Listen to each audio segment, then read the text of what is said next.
Hi guys, so bibili kami ng ngayon. Bibili kami ng totoong manok. Tapos kami magluluto. Hindi na namin lulutuin pala. Kusang kakainin na lang namin. So, eto na guys. Let's go. Hirap buksan. Bibidwan ko na lang guys. Guys, ito na kami. Charot.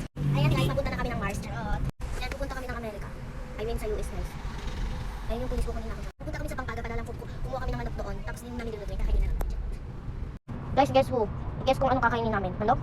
O itlog? Manok. Punta na kami ng Mars. Guys, punta na lang kami sa Manikin. Punta na lang kami sa bahay nyo. Dadalhin kita sa bahay namin. Uy! Naubusan kami ng manok. Anong kakainin namin ngayon? Pasok kami dyan. Ayan guys, wala nang manok. Wala na kami ng manok. Ubusan nyo kasi kami. Bakit namubos ng pagkain? Naghanap kami ng manok pero wala. Ni isang manok wala.